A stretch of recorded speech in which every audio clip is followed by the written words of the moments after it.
Hey, groundling!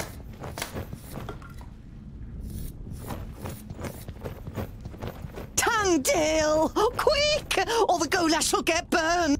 It's a heavy load, and none of the famuli who feel superior.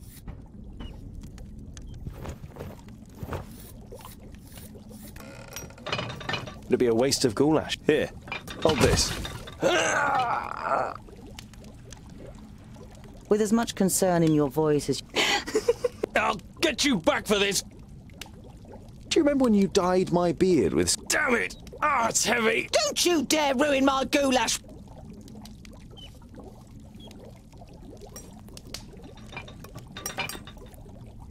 You damn... What's it pay?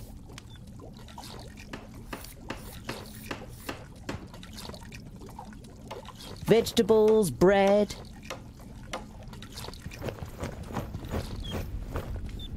Do you know what Loyona... The maid gives you an immune...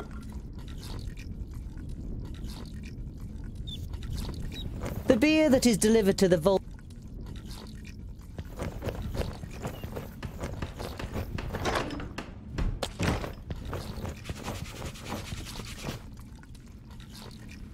Hey, what are you doing, groundling? With...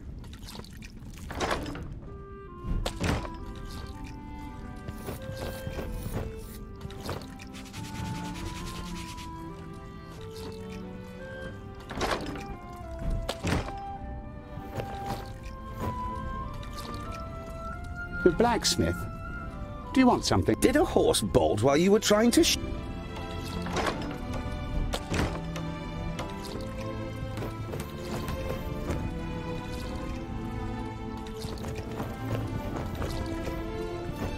Lot Yonan's vaults are equipped with laboratories, a library, and private rooms for the famuli. Together with the forge, the kitchen, and the other utility rooms, it makes up quite an impressive complex. But compared to the courts of the other magi, the seat of power in Yonandar is small and modest.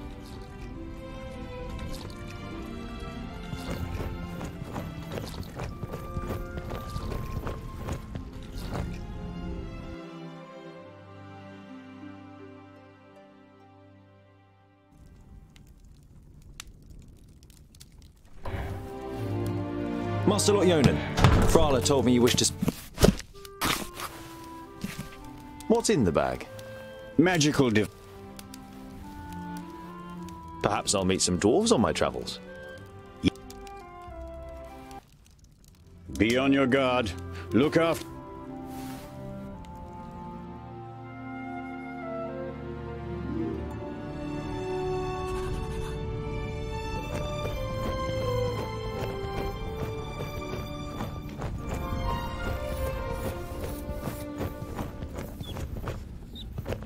Hello, Frala.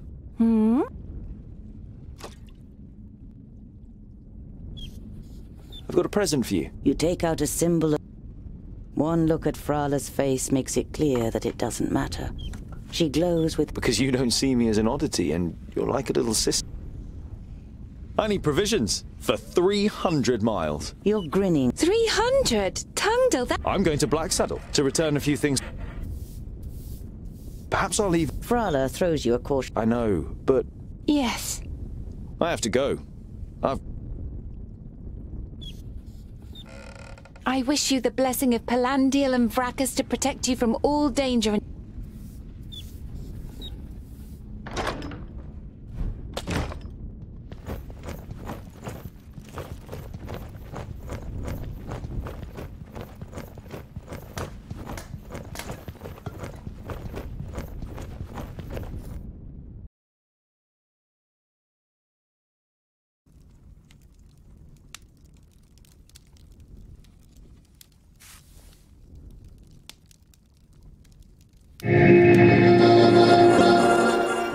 How nice to see you again, Lot Yonan. It must have been an age since we last met face to face. Nudin, welcome. Please, sit down. No, thank you, my friend. These are urgent matters, and I don't have much time. You must come to Leos Nudin immediately. The perished land is stirring. Are you sure? What makes you think that? I found out about 60 orbits ago, during a visit to the borders. Our magical barriers have weakened and become porous. The Elfar have left their land, and a huge horde of orcs have marched into Girdlegard. Were you able to strengthen the spell with your magic? No. I can't repair the damage alone. We need the combined power of the 6. The other 4 are already on their way here, but we need your help too. I will set off for Parista without delay. Oh, and as you're coming, could you also take the opportunity to bring back the things that I lent to you? Of course. I have them already packed in a bag. Oh, thank you. We'll be expecting you.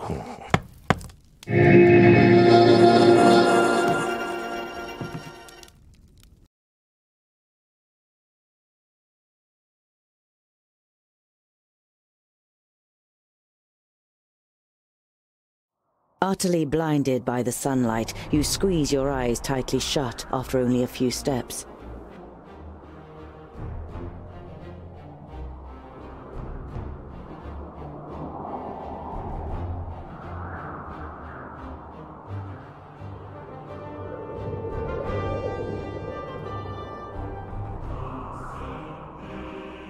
You reach a small lake by a birchwood.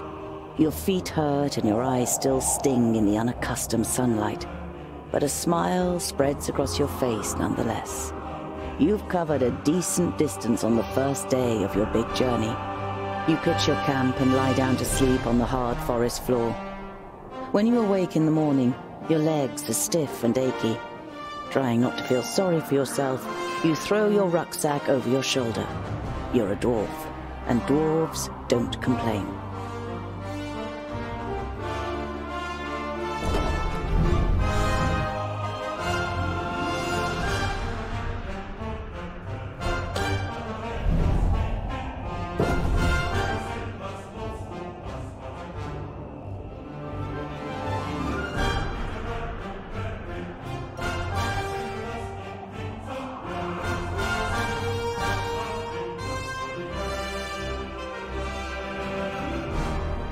Around midday, with the sun high in the sky and the first beads of sweat appearing on your forehead, you see something move next to the road, a few hundred meters ahead. Some crows are pecking at something in the long grass.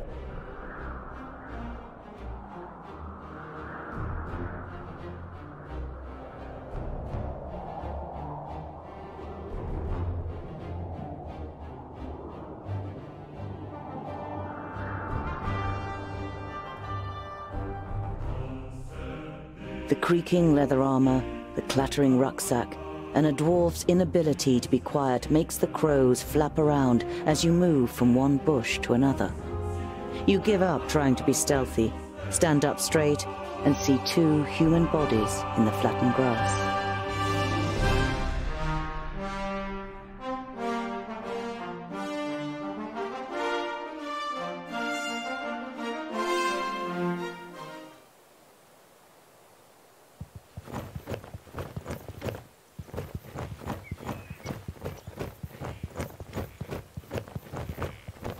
You scour the area once more and ask yourself what to do next.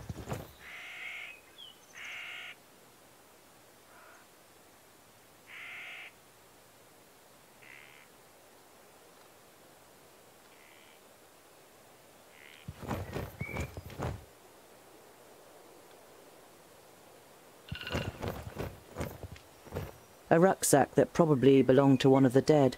It seems to have been searched and then thrown away carelessly. You find a few implements, some provisions, and a map. A route is drawn on it from Parista, Nudin's capital, to Lot-Yonan's vaults.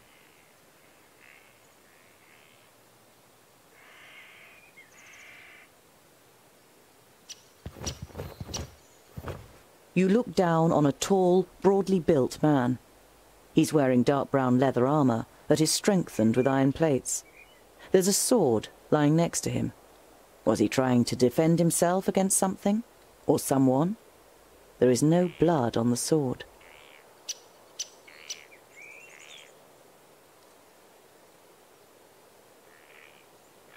By Vrachus. There are some narrow stab wounds in the man's chest. The cuts are too big to have been made by arrows, but too small for sword wounds.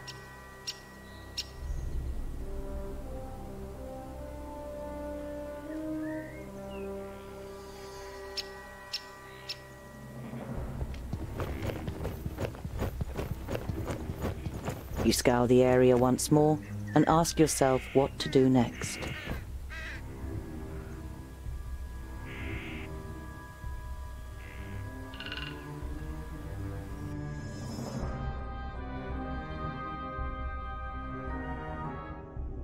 It's time-consuming and strenuous work digging shallow graves in the ground with a stick and covering the corpses with a few stones. But it should at least keep the crows from their feasting for a while. You continue on your way so as to put a few more miles between you and your grisly find before night falls.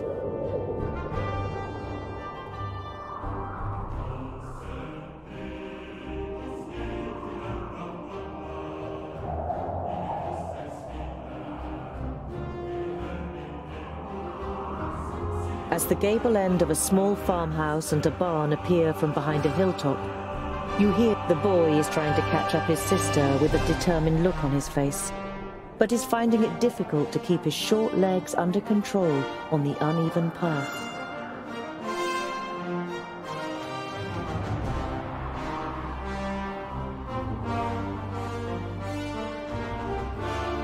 You walk towards the children. As you raise your hand to greet them, the boy catches sight of you. His eyes grow wide, and he points to you with a chubby little finger. All he can manage to say is, "There." Now the girl has turned to face you too. Before you can say a word, she lifts her little brother up into her arms and runs screaming towards the farmhouse.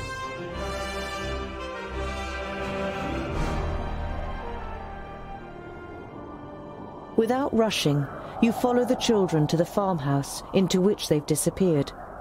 After a few moments, they reappear, accompanied by their parents. Their father is a thick-set man with grey hair. I am Opatia. This is my wife, Remsa. The blonde woman nods a greeting almost imperceptibly and clasps her daughter tightly to her. She looks you over with an anxious expression. It's a pleasure to meet you. My name is Tungdal. You try to make your voice sound as harmless as possible.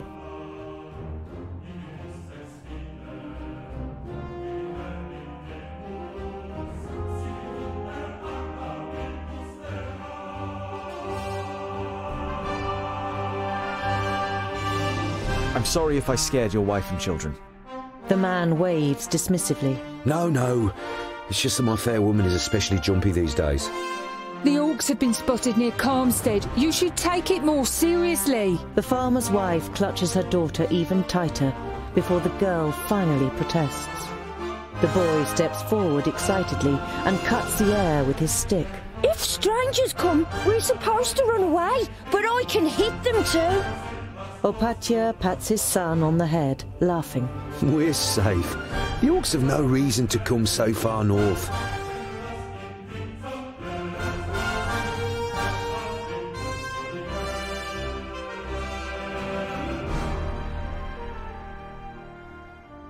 Over the last few days, have you seen two travellers heading east?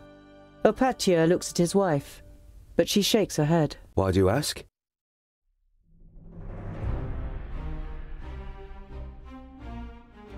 I found them. Two dead bodies on the side of the road. A good day's march east from here. Dead bodies? She hastily covers her son's ears. Was it orcs? Remsa, what would orcs be doing up here? It was probably just bandits. Wouldn't it be better to move to one of the bigger villages if there are orcs around? The farm is our livelihood. We can't just leave the place. The fields don't look after themselves. King Tilagorn's cavalry will take care of the orcs, or like Yonan and his magi. But the cavalry can't be everywhere at once. Even a handful of orcs would be enough to finish us. Once the seeds are planted, I'll build the hideaway, just as you wish. But what use is a hideaway if we've nothing to eat in the autumn?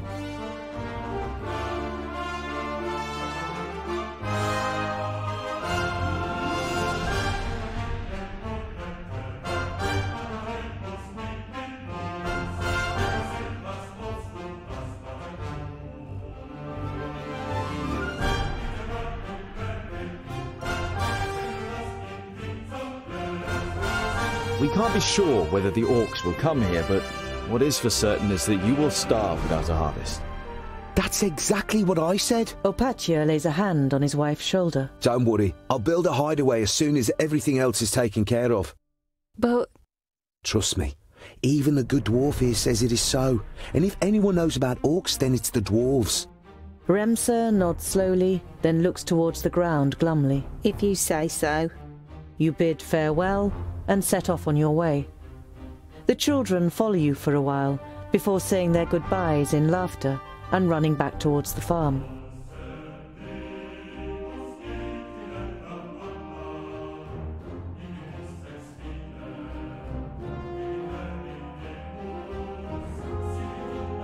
You see a flickering light through the trees some way from the path.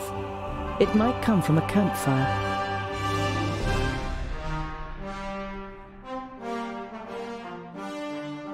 You walk towards the fire with confident strides until you finally make out 3 broad-shouldered men with axes.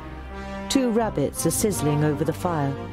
The men are joking with one another, but you can only understand the odd word. They haven't noticed you yet.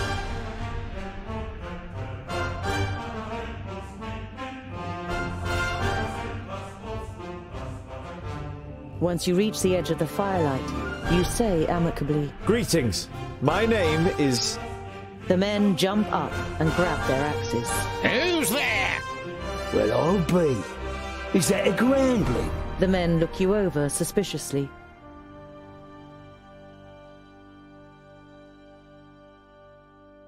My name is Tungdil. I'm only a traveller who would have nothing against a warm fire and some company.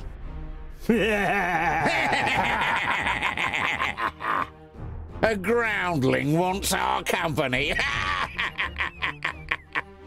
We are honest, hard-working men. Why would we have anything to do with groundlings? Be off with you. The man strengthens his grip on the axe and passes his tongue over his yellow teeth while keeping you in his sights.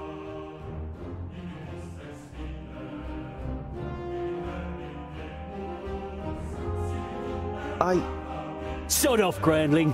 Have I made myself clear? The man comes a step closer.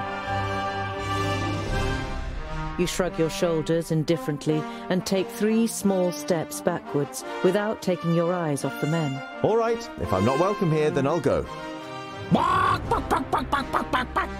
Good. And don't even think about coming back to stab us in the back or steal from us. We'll keep guard. There's nothing here for groundling scum.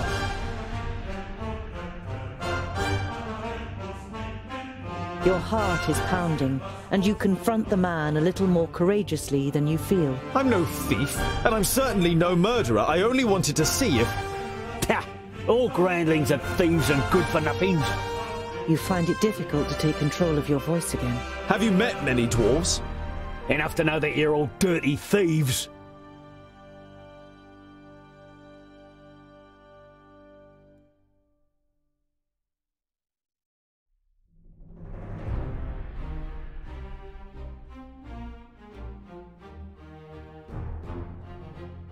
The next morning, visions of axes, faces full of hate, fists and heavy boots flicker through your befuddled mind.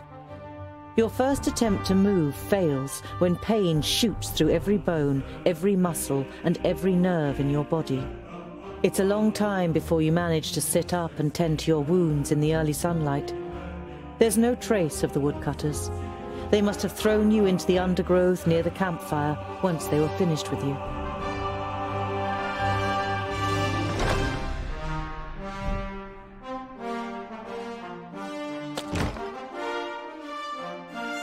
You reach the banks of the Warder and can see Axeldale on the other side, but there isn't a bridge for far and wide. The fishermen's boats glide over the water, which sparkles in the sun. None of the men seem to notice you while they throw out their nets.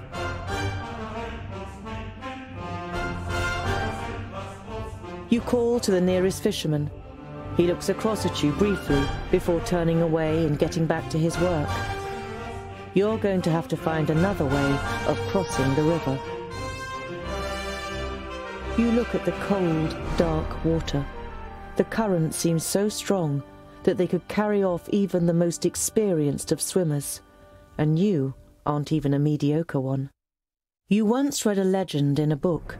Elria, the goddess of water, did not like the children of the forge and cursed the dwarves, so that they would drown in any waters beyond their kingdoms.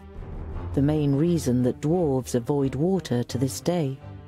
You leave the peaceful banks of the river behind you and continue on your way. You look down on a large village on the banks of the Warder. Some of the village is built on stilts in the river. A wooden bridge spans the fast-flowing water. A huge wooden palisade has been erected to protect the village from attack.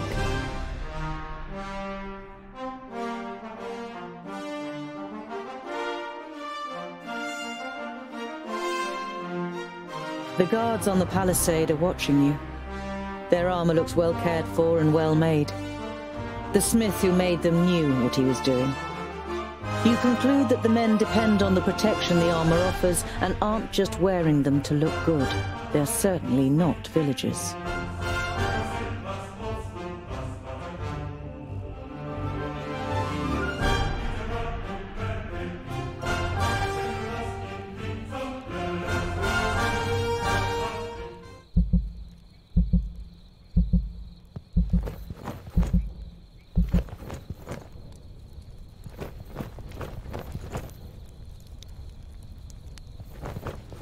There are small fires burning every 50 steps or so.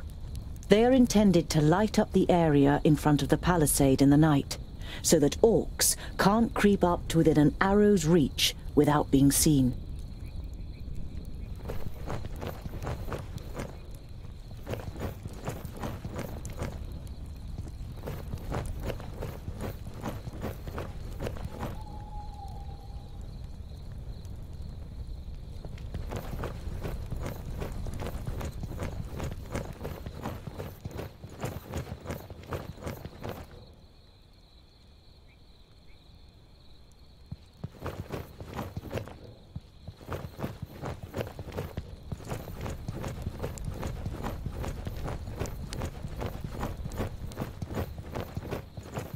The double gate is made of strong planks, sturdy but still much less solid than the fixed parts of the palisade.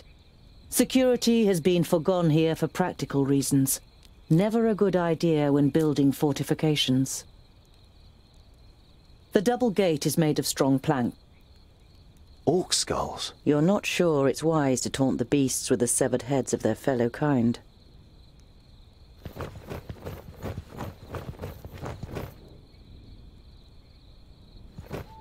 Some of the guards begin to whisper as you near the gate. Hello up there!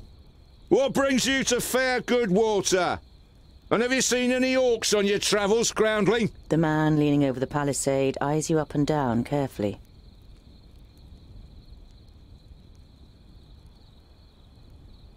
Goodwater is well known for its hospitality. A fact that you've just made up yourself. Let me in, and I will tell other travellers all about it. I regret to inform you that we cannot allow you to enter. The gates stayed closed once night has fallen. There is certainly no regret showing in the man's face.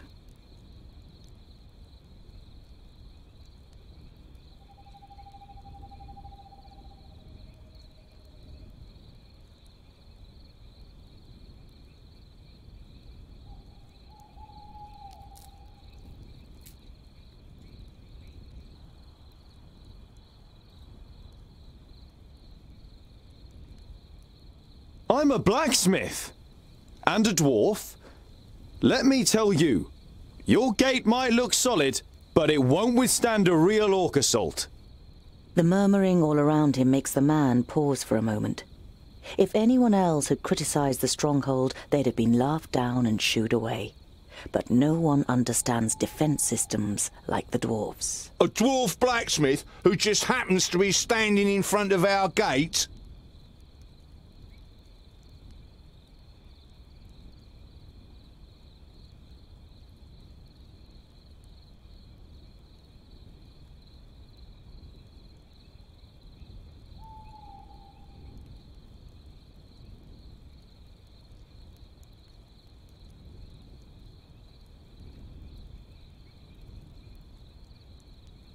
I'm a skilled craftsman, and I'm sure I can improve this gate for you.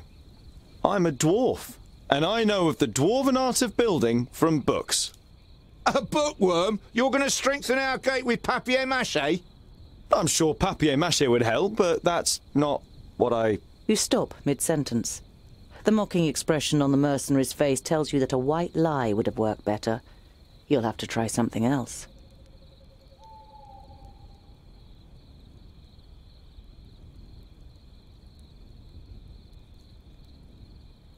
The orc heads on the spears look fresh, a fact that causes you unease for more than one reason. Those won't scare orcs away. I hope not.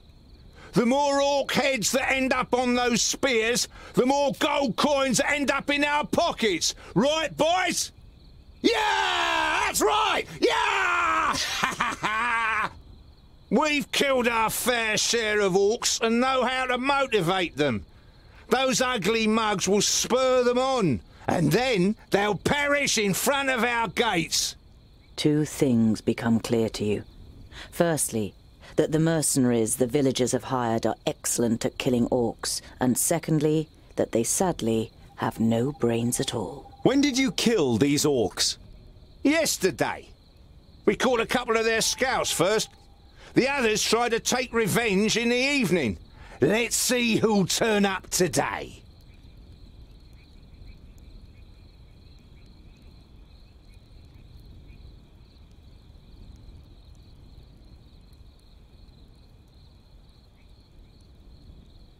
Do you want me to be mauled by the orcs? Let me in. You're pleased to notice that your voice sounds more accusatory than worried. The free peoples of Girdlegard have always stood side by side against the beasts of Tion.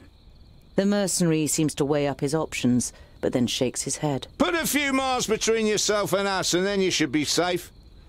As safe as you can be these days.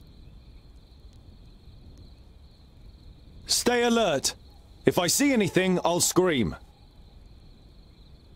Oh, yeah. You bet.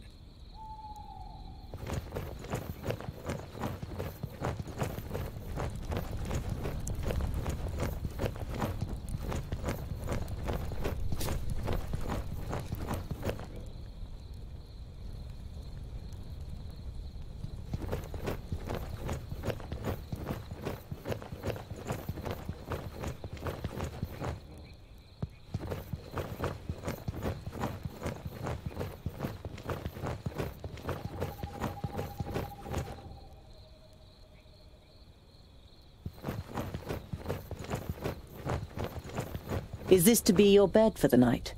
A flat, cold hollow under a bush? At least you wouldn't be discovered immediately.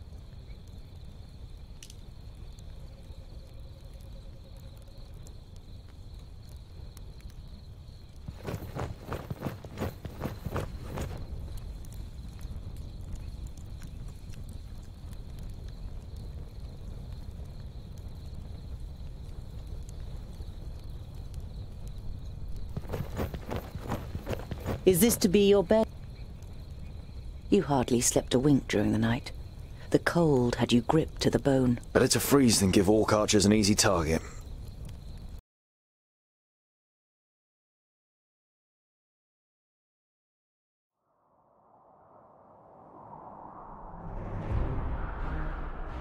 An uneasy feeling has been your constant companion since you left Goodwater. Every little sound in the forest makes you fear you've been discovered by a horde of orcs. But you reach the end of the day without bumping into any of the greenskins. It seems as though Vracus has granted you one more day in Girdlegard. As night begins to fall, You pass a large oak tree and decide to call it a day. Near the oak tree is an abandoned camp with a fireplace, which appears to be a couple of days old.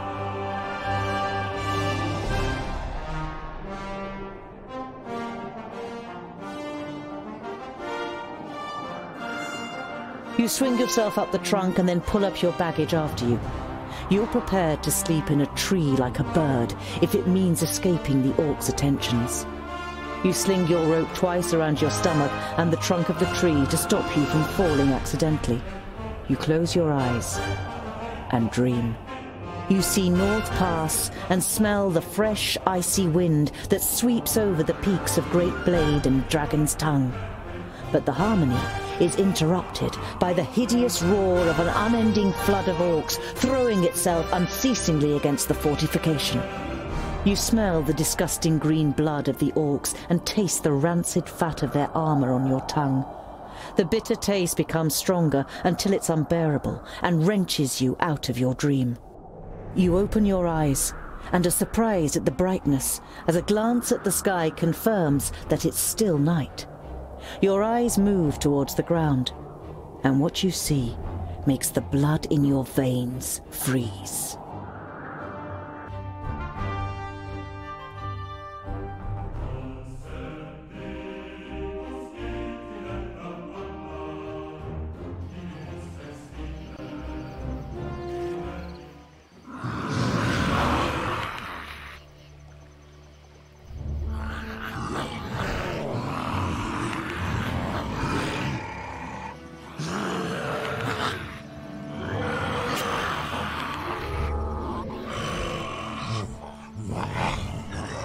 I am Sinthras of Son Balsur. My master, Nod On the Doublefold, ruler of the perished land, has elected you, the lords of Taboribor, to be the sword that conquers the south. You mean you want us to put our necks on the line and be killed by some magus? Lord Yonan and the others will be taken care of. Your task is to create a diversion in the south until my master's plan succeeds. And which of us is the leader? The one that conquers the most land. So Kragnar will be the new Grand Lord. He glares at Ushnots and Bashkug. The Kragnar Shore Tribe will conquer the most land. Never! We will overwhelm the cities of the Red Bloods quicker than you can suck the marrow from a bone. We shall see. You can't believe what you're hearing. If the beasts of Tion ride into battle together, catastrophic cycles lie ahead for Girdlegard.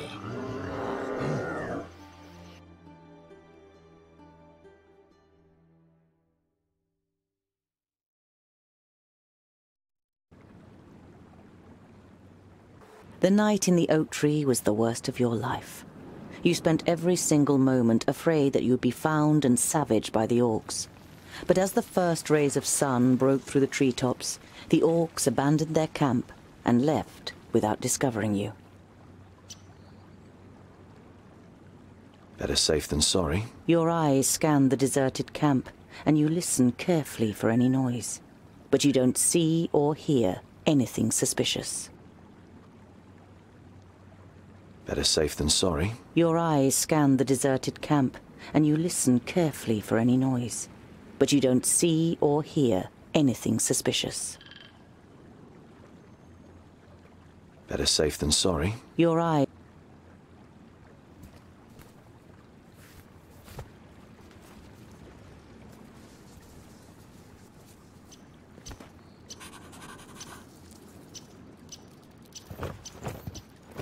Ugh. You're overcome by the urge to vomit. You have, of course, heard the stories, but seeing with your own eyes that orcs actually do eat humans is a long way from just reading about it. This is the place. I knew it was here. Come on then, find that stupid necklace. Hey, Fuskar! In front of you! A groundling! Perfect for a spotted breakfast.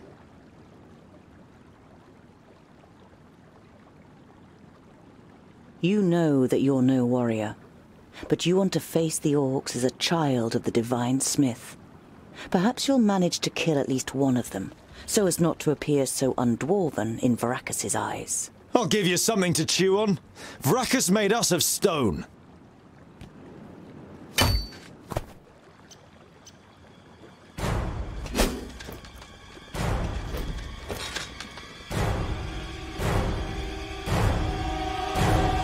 Oink, oink, little piggies!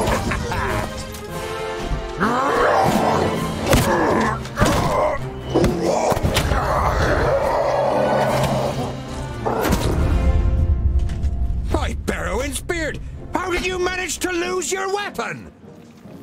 Go and get it, and this time, hold it tight! Hey, that one was mine! You're just too slow, dear brother! Too slow? Just wait!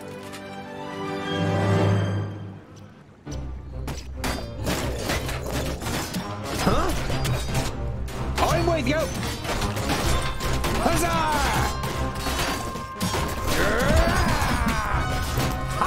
What is it? Understood. At once. Attack! Yeah! For Varacus! And what now? He hardly put up a fight! Of course! Come here, you! Quickly! Yes? Yes? On my way. End it! I didn't hit you very hard! Yeah! Who's next? For Varacus! Pow! So you won't put up a fight! On my way. Understood. Who's next? Attack! Yeah! We hardly put up a fight!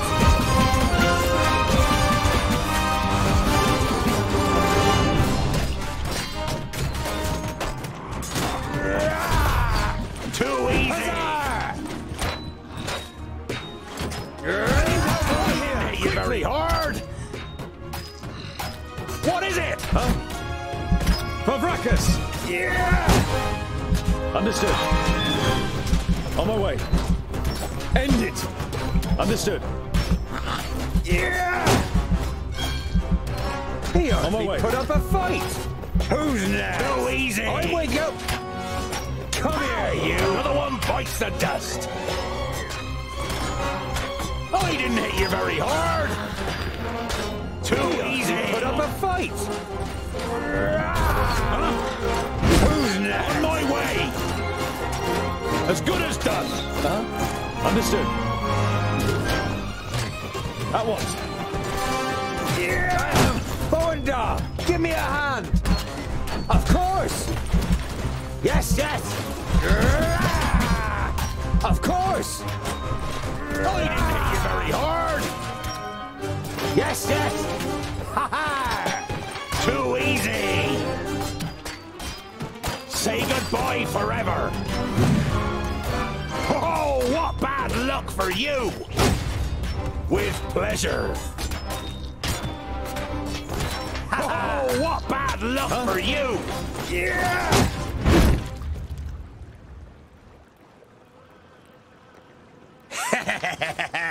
Oink oink! That's all? No more orcs? Well fought, young friend. Do you happen to be tongued ill? Well fought? But he fought like a... Boindale, what do you expect? He grew up amongst the humans. Who are you, and how do you know my name? My name is Boindal Hookhand, of the clan of the Swinging Axes. This is my brother, Boindale Doubleblade. We've been sent to find you. Call me Ironheart. Are there any more piggy snouts around here?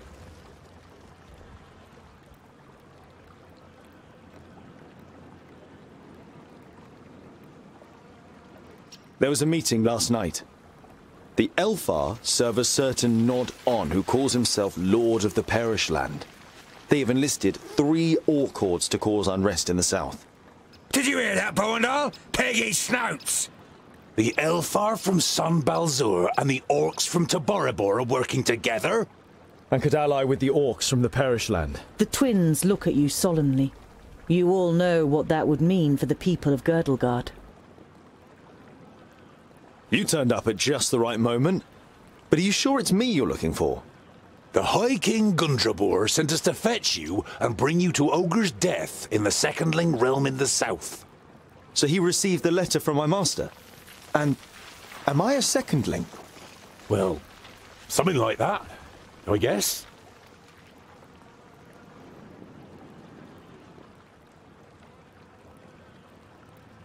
We've got to...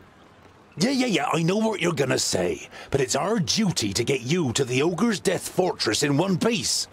I thought the duty of dwarves was to protect the innocent in Girdleguard. Lot Yonan and King Brawron will take care of the orcs. We three must be careful. You're not exactly a warrior.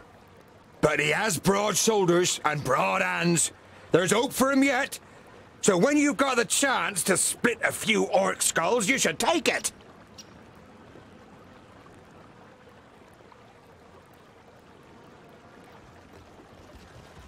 Then my family was found and the High King wants to bring me back to my clan. No, you're not a secondling. You're a fourthling. And you're to... The High King will tell you all about that once we get to Ogre's Death. We should get going. I would be happy to follow you into the realm of the secondlings. In truth, there is nothing I would rather do. But first, I must travel to Blacksaddle and return some things to a former famulus of Lot Yonan. Blacksaddle isn't exactly on our way. It's on my way. We can head south as soon as I've carried out Lot Yonan's orders. Well, he's certainly got the stubbornness of a dwarf. Perhaps we'll be able to make a real dwarf of him on the way. All right, we'll accompany you. The sooner we find that famulus, the quicker we can get back to the mountains. I'll have to send Lot Yonan a message by carrier pigeon on the way. And if we happen to stumble upon a couple of orcs... I like you, but we'll have to find you another name. Bolafar. It's about as good as Lipsmith, Paddletosh, or Blufflegrump. It is stupid, senseless, and definitely not a name of honor. What are you good at? I'm good at reading. Reading? You're a scholar?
You arrive at a crossroads with a tavern on the corner. A warm light is emanating from its window, lighting up the road around it. A stone sculpture of a sheep stands in front of the door, and above it a sign, swaying gently in the breeze, reads, "The Stone Sheep."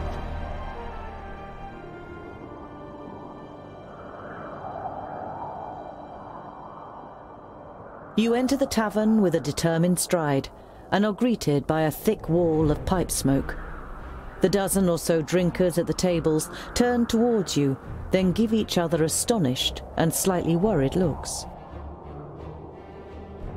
In the tavern there are half a dozen people sitting at the tables, and just as many at the bar, clearly farmers and labourers from the surrounding villages. Boindale pays no attention to the other guests and trudges over to a table. Together with his brother, you follow him and sit down. The landlord comes out from behind the bar. What can I get you? You hear surly muttering from one of the tables. What are groundlings doing showing their faces here, now of all times?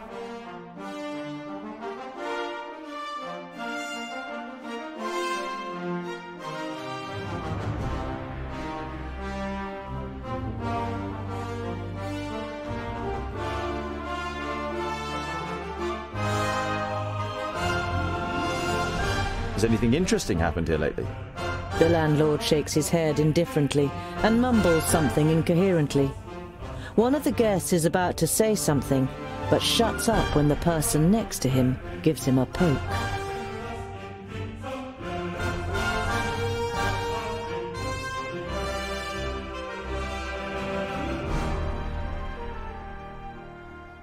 You turn to the guest who'd muttered something about groundlings. And why is it so strange that we're here? The man glances up briefly, and then stares drunkenly at his tankard, and mutters with a slur, "Don't play the innocent. The orcs are terrorising our lands. And whose fault is it? You let them in." I was not at the stone gateway, and I don't know what happened. But you can be sure of one thing. Dwarves would never cooperate with orcs. We kill them no sooner than we say them, or my name isn't Boindale Doubleblade. The drunkard and his neighbour are given a start. They mumble an apology and turn their attention to the beer in front of them.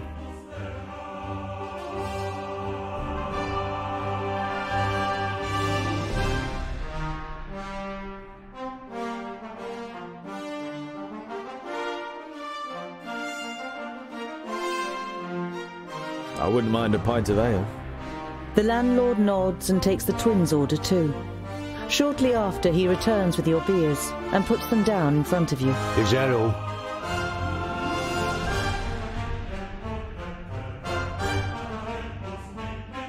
You turn to the guest who is silenced. Were you going to say something, my friend? I'm not your friend, and I wasn't going to say anything either. The man glances at his neighbour and then turns his attention back to his beer.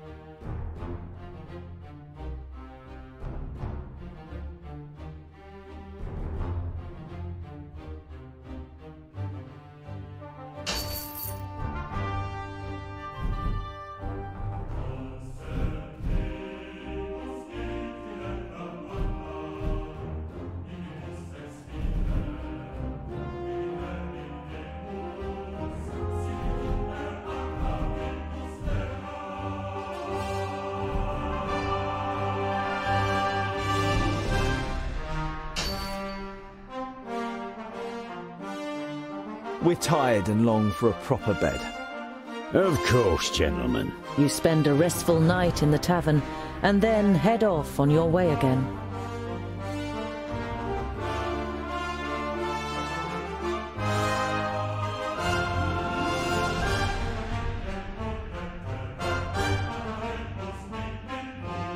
There are dead orcs lying in the defensive trenches and strewn over the meadows in front of the city. Some of the locals are busy throwing the bodies on pyres, while others repair the minor damage done to the city wall.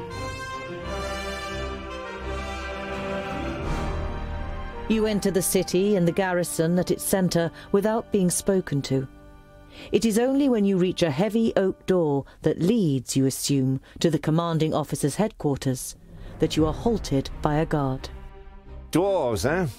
Seems we aren't to be spared anything these days. What do you want?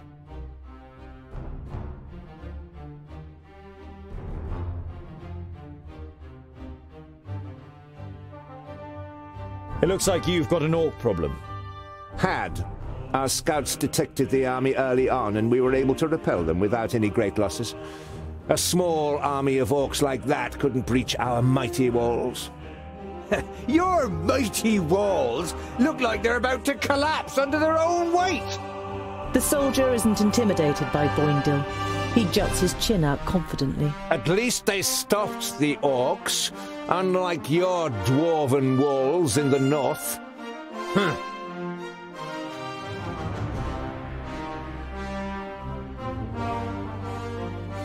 I must speak with your commander. Commander Valor doesn't have time. He's still very busy dealing with the aftermath of the orc attack.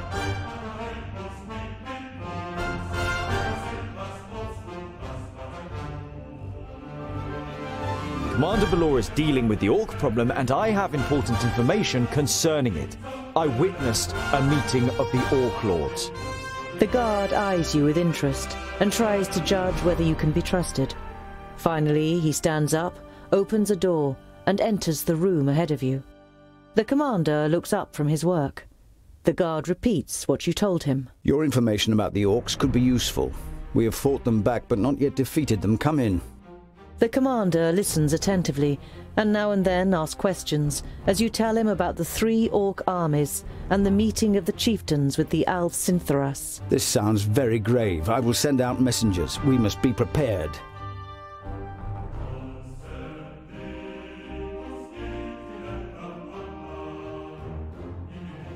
The orc army that attacked you was able to escape? What was left of it? They headed south. Unfortunately, I can't send anyone after them until the damage to the wall is repaired. The commander looks at you with a disgruntled expression. It suddenly seems clear to him who he has standing in front of him. If you're interested, you could try and wipe out the mob that got away and collect the bounty. Killing pig noses and getting paid for it? Where's the heads? You grin at Boindil, and then turn back to the commander. We'll see what we can do. We must press on.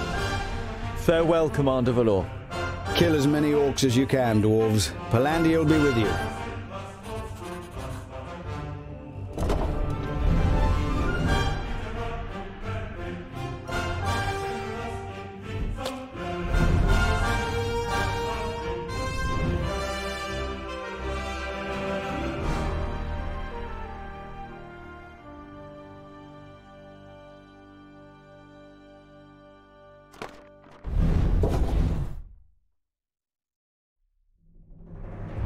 You see a camp with a wagon and 2 people on the edge of the path. Behind them, Black Saddle towers up above a thick, dark forest, about a half a day's journey away.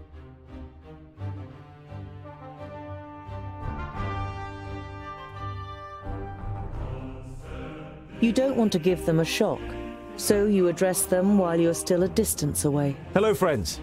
Is there any space by your fire? The 2 traders look up and visibly jump when they see you 3 dwarves. Ah, hello. Yes, of course. It doesn't escape your attention that you seem to be causing the traders some uneasiness, but you take up their offer and sit down. The twins follow your example. We're only travellers. We're looking for someone who's said to live on Black Saddle. A hermit. Someone who lives here? The traders exchange amazed looks. If they live here, they must be mad. Normally we wouldn't stop and rest here, but the horses are too exhausted. Our departure from Parista was delayed, and we must have driven them too hard. Why does Black Saddle make you feel uneasy? It doesn't look particularly inviting, but it's only a mountain. Only a mountain? You don't know the legend? The trader looks at you and the twins for affirmation, but you all shake your heads.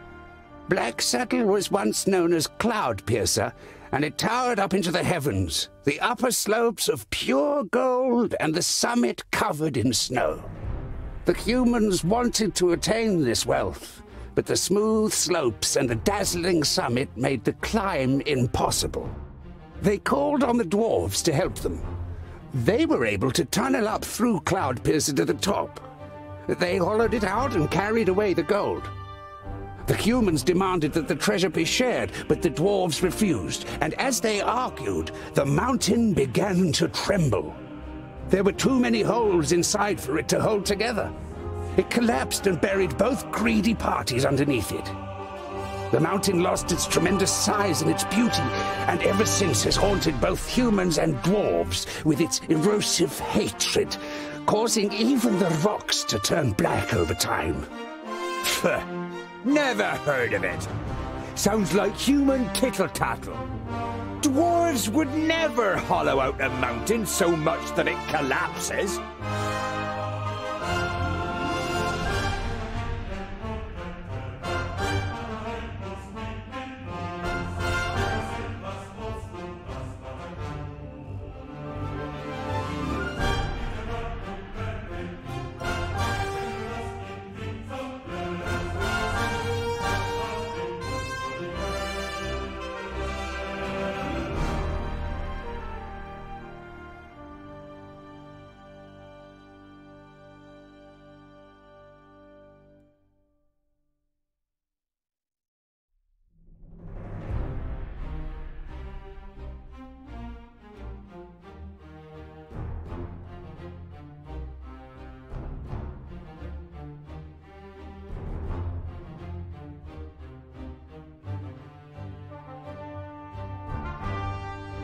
You come from Parista?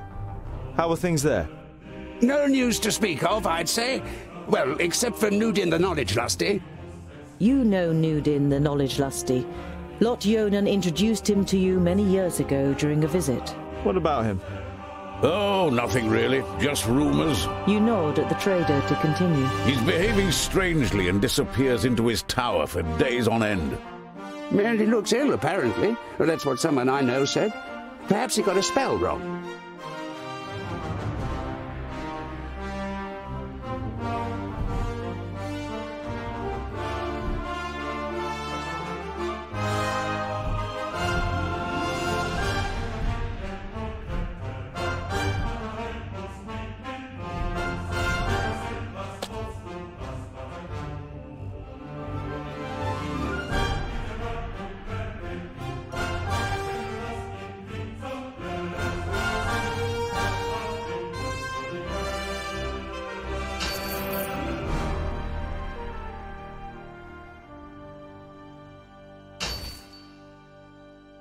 Later in the night, after eating together and some friendly conversation by the campfire, you all decide to sleep. But you take the first watch.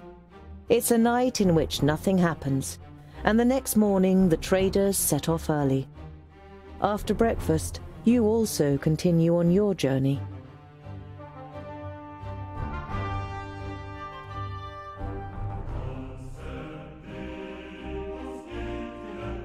You approach Scalebrook through its expansive fields and spot smoke rising up into the sky.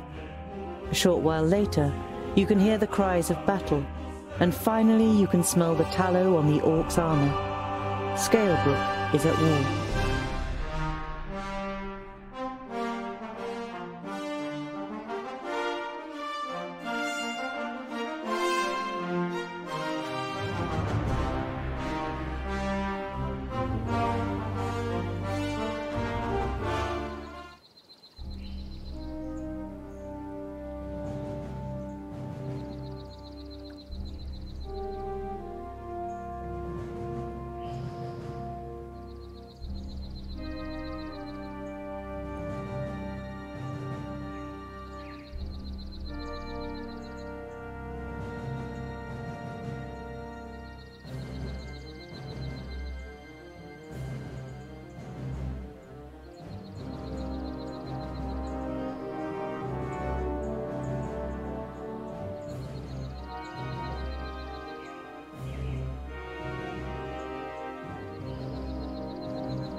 We have to help those people.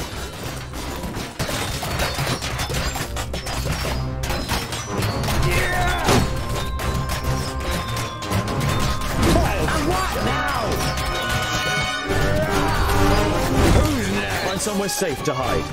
We'll come back for you once we've saved the other villagers.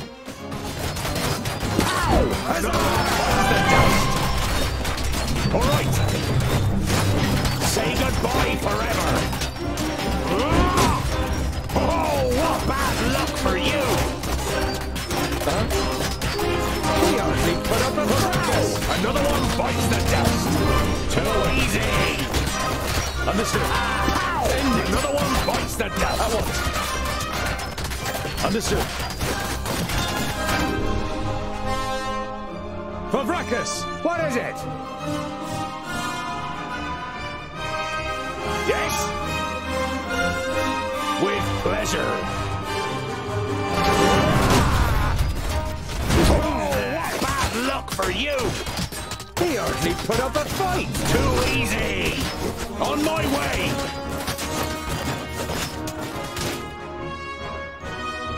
With pleasure. Huh?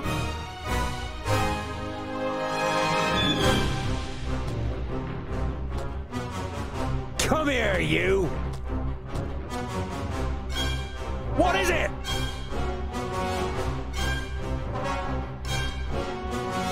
Oh, what bad luck for you! Attack! Yeah!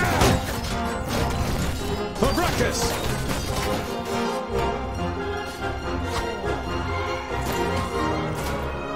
That's it! They're fleeing! I don't think so, they're just rallying! And that's what we should do too. Come on. Thank you so much. You saved us. Not yet. The orcs are rallying. You must join us. But we can't. You must. Here they come.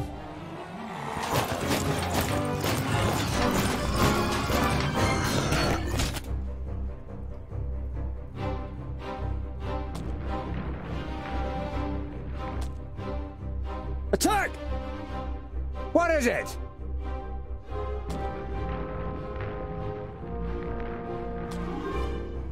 Huh? Huh?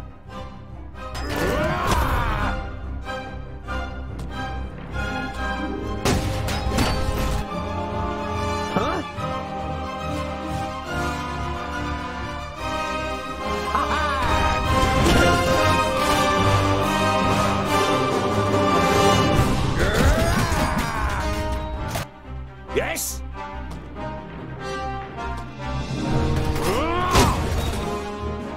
Huh?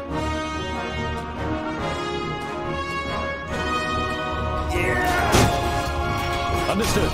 He hardly put up a fight. What is it?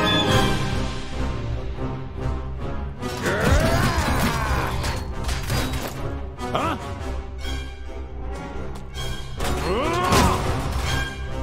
With pleasure. Huh? For Vracus! And what now? Come here, you! He hardly put up a fight.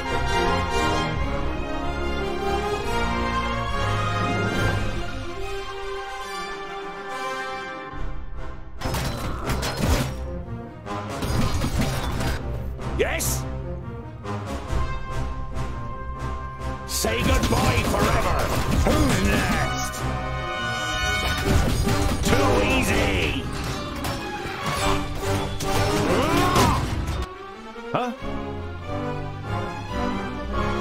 Attack! What is it? I'm with you!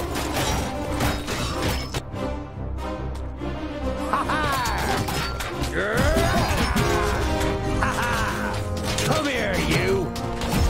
Who's next? Of course!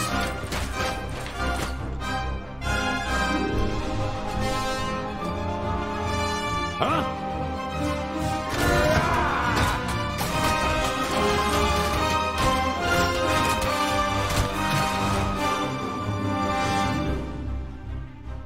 As good as done. With pleasure. Yes? End it.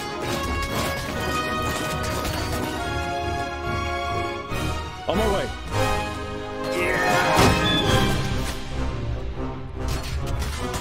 At once.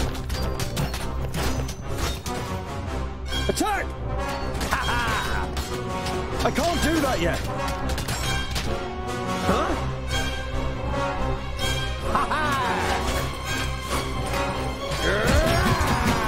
And again. Come here, you. Easy.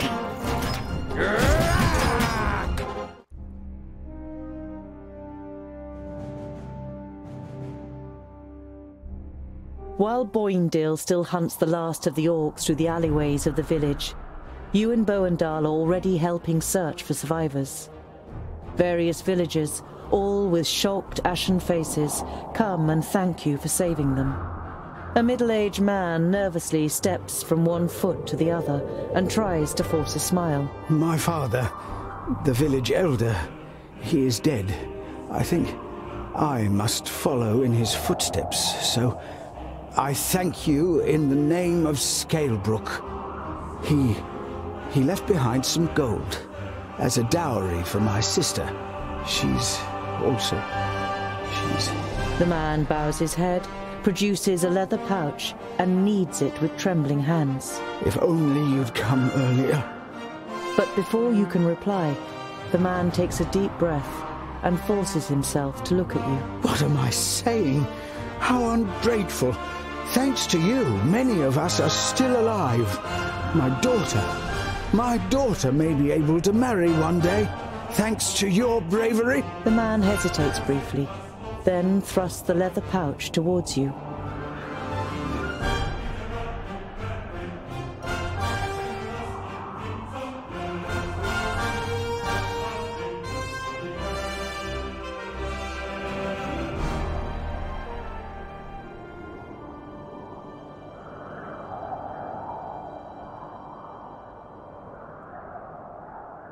You accept the reward with a small bow. Thank you.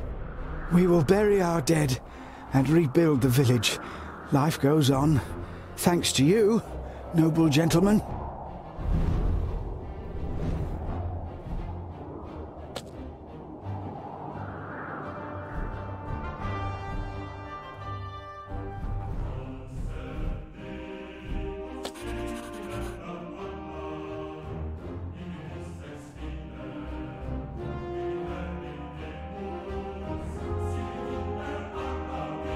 By the evening campfire, Boindale rummages around in his rucksack and pulls out a cheese wrapped in a cloth. He sticks a fist-sized piece on a spit and grills it on the fire. Ah, there's nothing better than grilled cheese at the end of a long day. The smell it gives off makes you hold your breath. Oh, it smells like my socks after weeks of marching in my boots. Oh, picky, are you? Hardly surprising, considering you were brought up by humans. It's ruined your taste. Boindale holds the stinky cheese at the end of the stick under your nose. Eat, and stop complaining. You pull the warm piece of cheese from the stick. It tastes dreadful. Your fingers will smell of it for the next few days, and probably your mouth will too. After a march through the thick pine forest, Black Saddle, the sinister tabletop mountain, and your journey's destination rises up before you.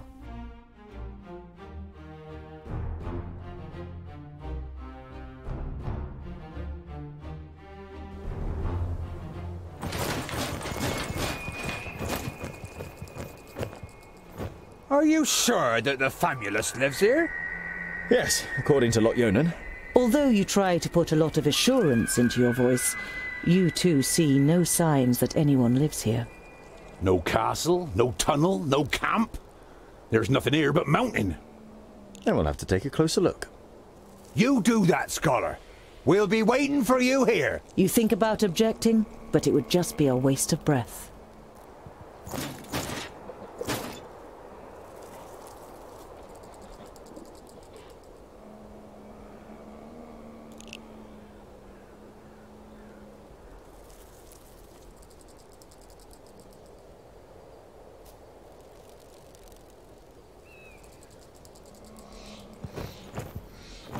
Found anything? A hidden camp? A secret doorway? Gold? No. Not yet.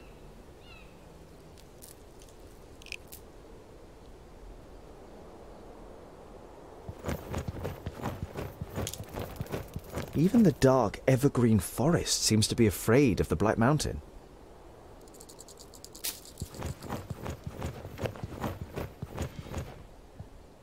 Found anything? A hidden camp? A secret doorway? Gold? No. Not yet.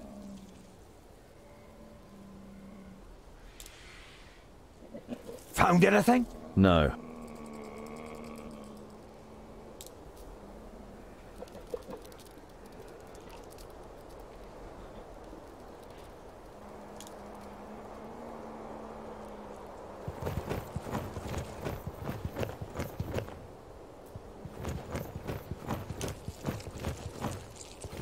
Found anything? No.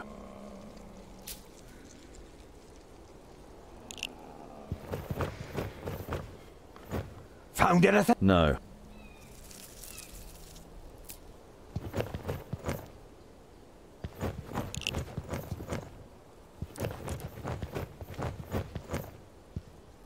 Found anything? No.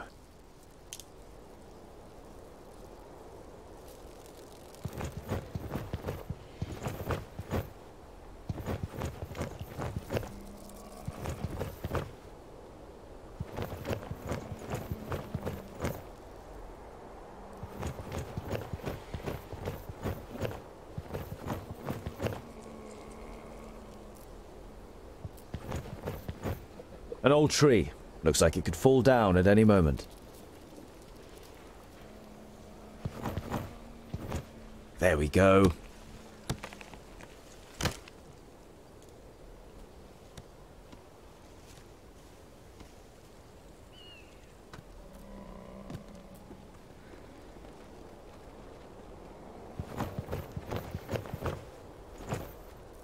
I should be able to get up here.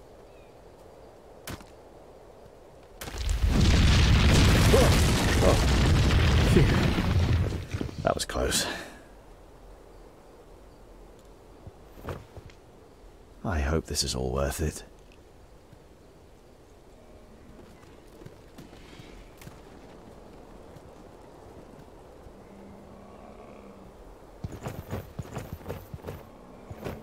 Here's a... No, forget it.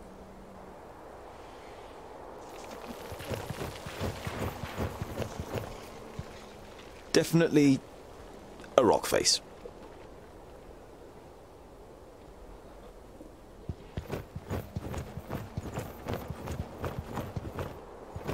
There's something engraved on it. You realize with surprise that they are runes in the Dwarven language.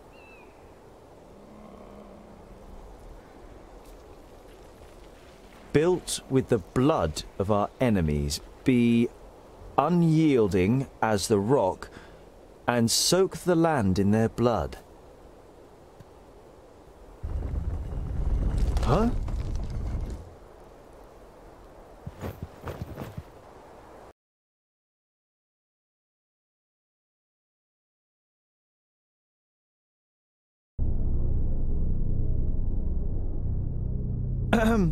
Hello?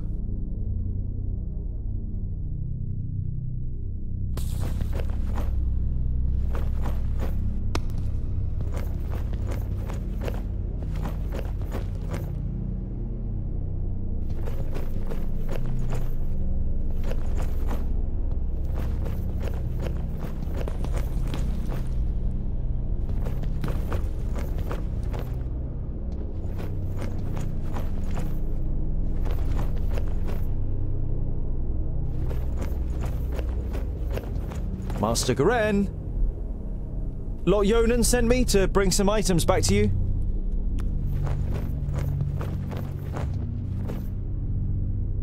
My inquiries are almost at an end. That means I can finally go to be with my sunshine. I have never been to Greenglade, but I think I will like it there. I deposited my most valuable things in the grave of Horengarth before my departure and secured it with magic. The password is... You recognize the following words as rune names, but they're written in the learned language, so you don't know which they are. Greenglade. Oh, great.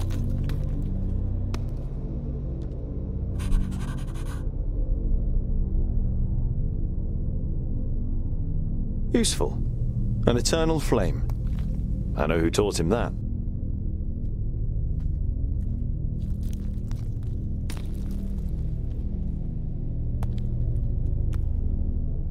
You see sketches and notes on the architectural features, statues and wall reliefs. It seems Garen spent a lot of time studying this place. Maybe he's kind of a dwarf historian, or maybe he's just a treasure hunter.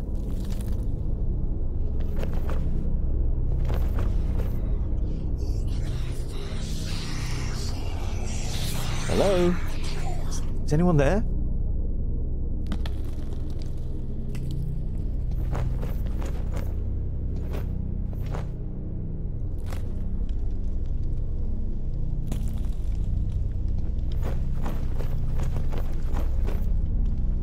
A series of weapons that are all clearly of dwarven origin. The spider webs and rust suggest they have been here for quite a while, maybe even centuries.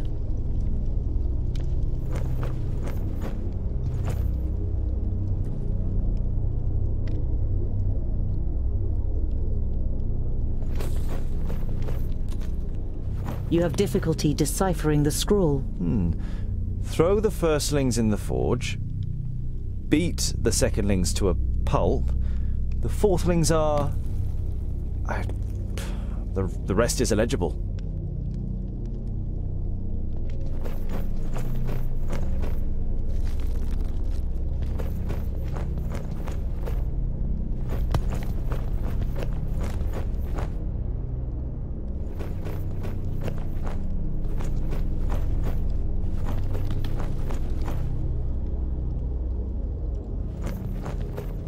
Sarcophagus. Perhaps I could open it.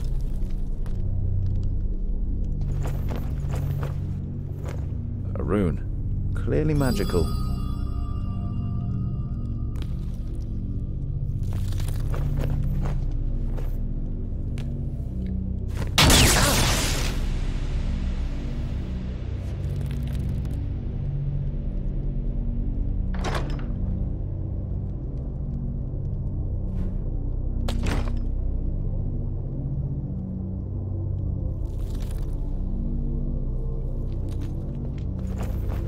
Graves. Could be buried here.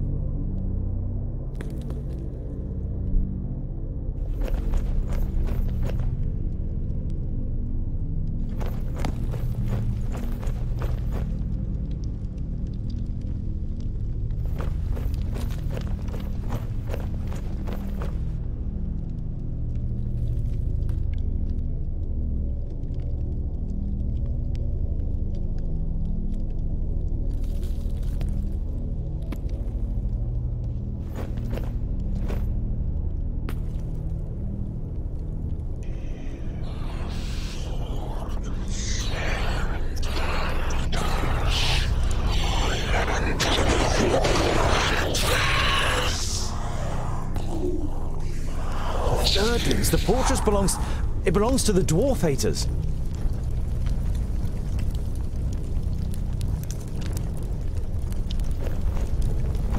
Norimber's dwarves are not only as unyielding as a mountain, they are also as destructive as an avalanche, and would batter into lesser kingdoms just as relentlessly. The four should find no salvation in Vrachus, only eternal damnation, so that they suffer indescribable torment between the worlds. You have heard of the Dwarf Haters, but this is the first time you have read their hateful words. You feel sick and turn away.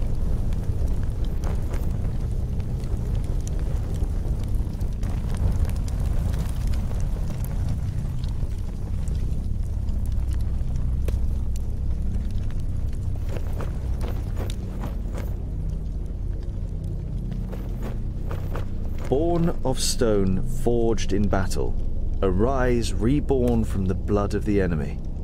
You're not sure if you really want to know what was once in this basin, The whole place gives you the feeling that a decent dwarf shouldn't hang around too long.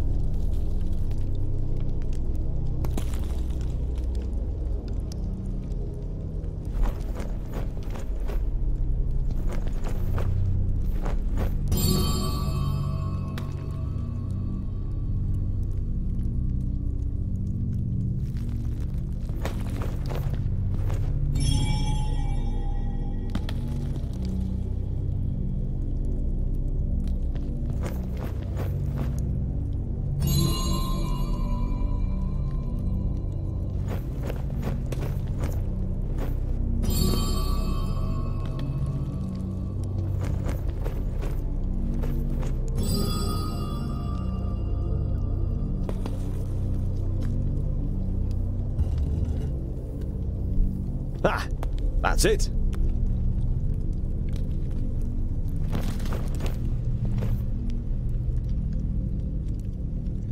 Goren's most valuable belongings.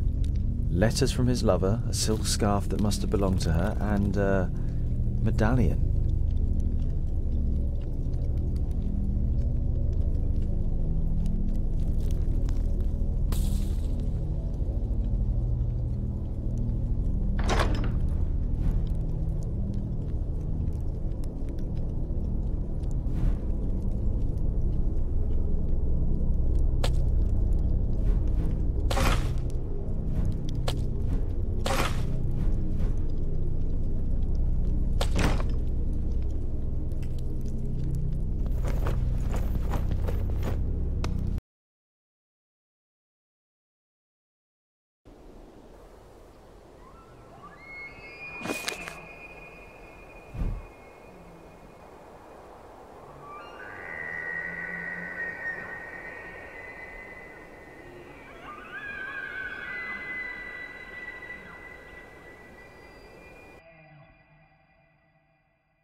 So, Scholar, what are the results of your inquiries?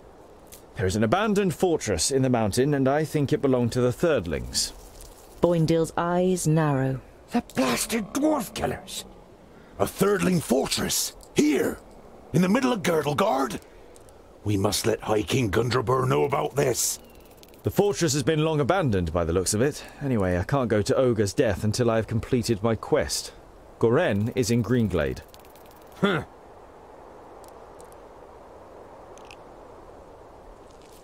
A Thirdling fortress? Here, in the heart of Girdlegard. That's strange, isn't it? And worrying. But they've always been wily. They move in the shadows and kill there too if they can.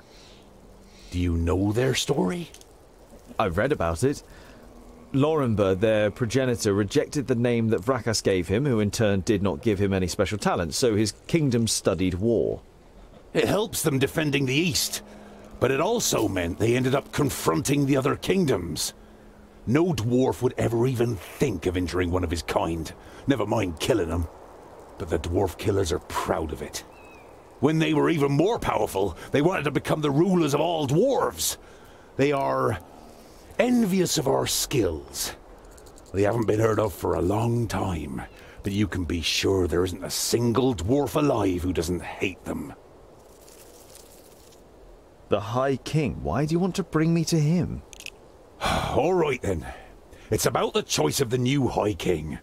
Gandagar, the king of the Fourthlings, is with his entourage in Ogre's death and is supposed to ascend the throne. But our acting High King Gundrabur wants to prevent that from happening. He fears that Gandagar wishes to instigate a war against the elves.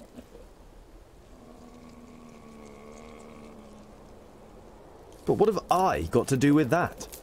Boindil is about to say something, but is silenced by a nudge in the side from his brother. High King Gundrabur will explain everything when the time comes.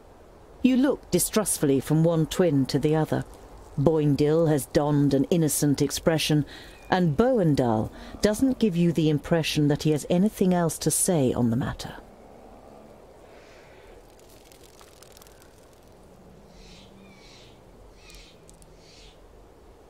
What does this King Gandagar have against the elves? Dwarves and elves just don't get along. Brachus and Satalia made us that way. I know that, but going to war for just that, after all this time? Well, there must be more behind it. They say that the king of the Fourthlings is full of hatred and is a hothead in this matter. Whatever, your High King must wait. I have a quest to carry out in Greenglade. But our quest is... Boindil raises a placatory hand and throws his rucksack onto his back in preparation. Let it be, dear brother. Look at him. He has made his decision, and you will not be able to change his stubborn dwarven mind. You can't help but smile.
Traces of the attack on Steepleton can still be seen, but the repair work is coming on well. While taking a rest, you see a cart trundling along the road not far away from you. A young couple are sitting on the box seat, clearly in love and more interested in each other than the rest of the world around them. The sight reminds you of a long unanswered question. So, I was wondering, what do female dwarfs look like? Pretty. Very pretty. Uh-huh. You were expecting a little more information. Do they have beards? No, I would say it's more like fluff. Oh, very attractive. And what do they do? I mean, are they warriors too? In our kingdom, most take care of domestic life. They take the animals down to the meadows in the valleys, make sure the larders are full and that there's plenty of good beer, and make our clothes. It only ever causes problems when men and women stand shoulder to shoulder in battle. Some of them are talented stonemasons and smiths. And beware of insulting their skills. They are no less proud than we are.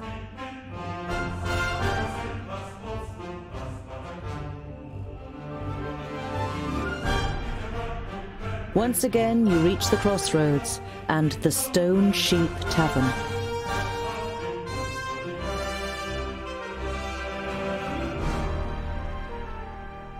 You walk to the nearest empty table with the twins in tow and sit down. The landlord comes out from behind the bar. What can I get you? You hear surly muttering from one of the tables. What are groundlings doing showing their faces?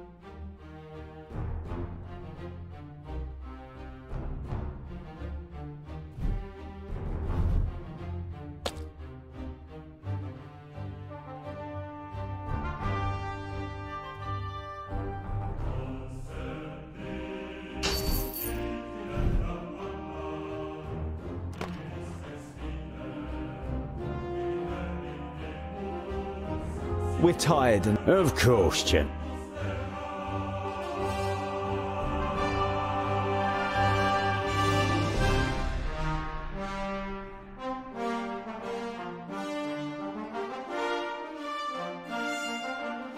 You arrive at a small, bustling village.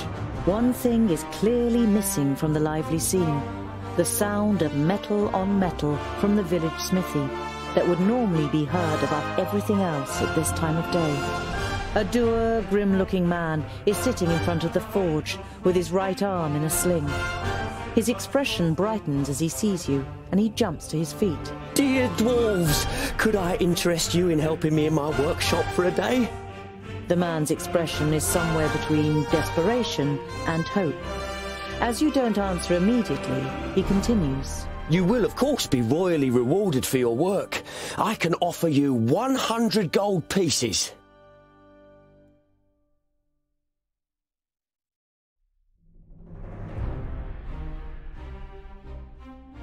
What happened to your arm?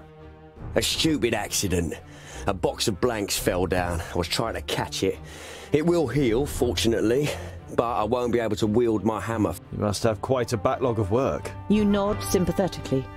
You always felt bad if you were ill or couldn't work in the forge for some reason or other. Loads. But if what I hear about the metalworking skills of the dwarves is true, it will be easy for you to manage it in a day.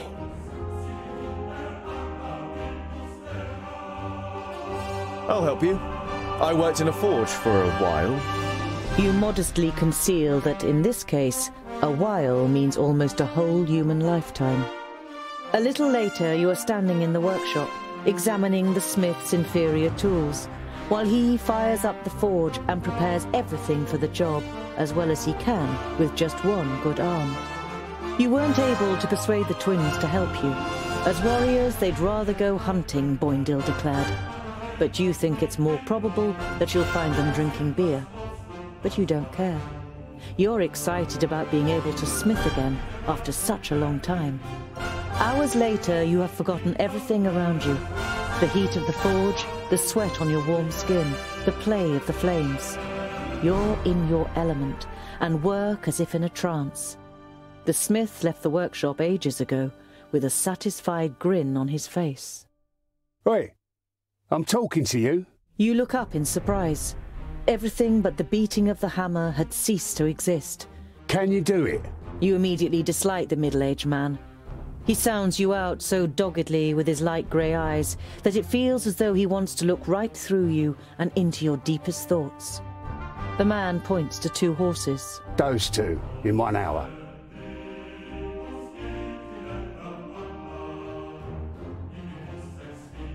With the forge hammer in your hand, you play dumb. You blink and look back and forth between the horses and the man. What's the deal with the horses?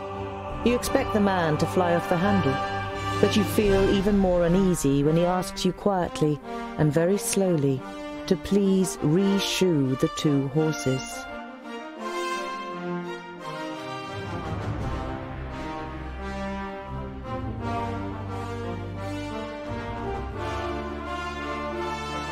These two need shoeing? No problem. The man doesn't look convinced.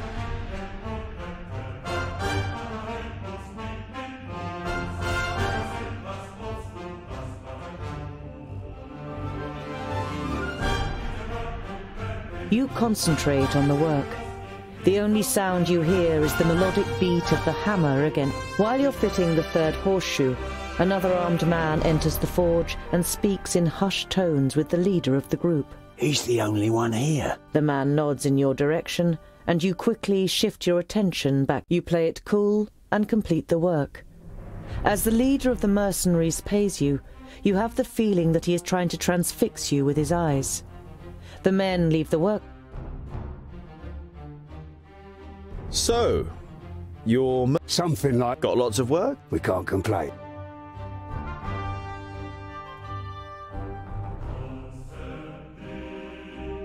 You ignore the horseman and constantly you spend the night in the smith's house and continue on your way with your well-earned reward the next morning.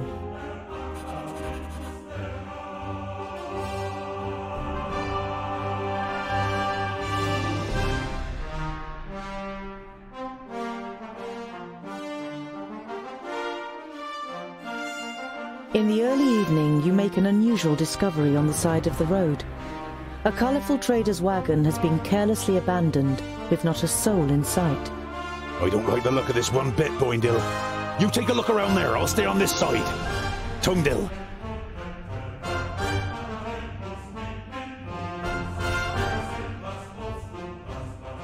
You can see a lot of tracks in the mud around the wagon. Hoof prints and footprints from humans in heavy boots. The wagon itself isn't damaged, nor is the drawbar, but the belts and leashes that normally hold the draft animals have been cut clean. You scan the road and the woods on both sides. The dwindling daylight provides little light inside the wagon. It is messy, but no more so than you would expect from a single dwarf. The bed is rumpled, and there are tools and leftover materials piled up on the little workbench.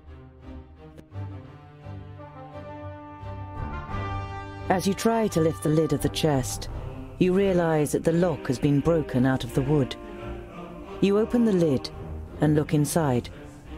Amongst clothes and some empty boxes, you find a loot case and a beautiful loot of the kind that humans build, as well as a bag of bread and cured meat.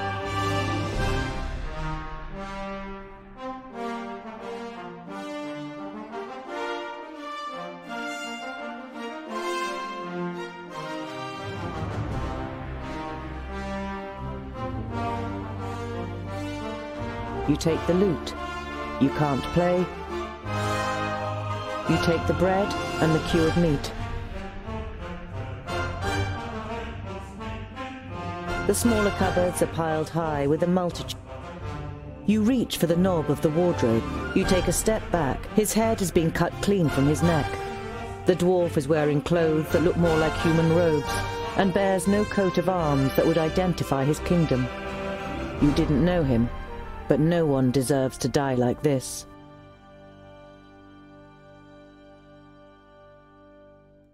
His head is being cut off cleanly.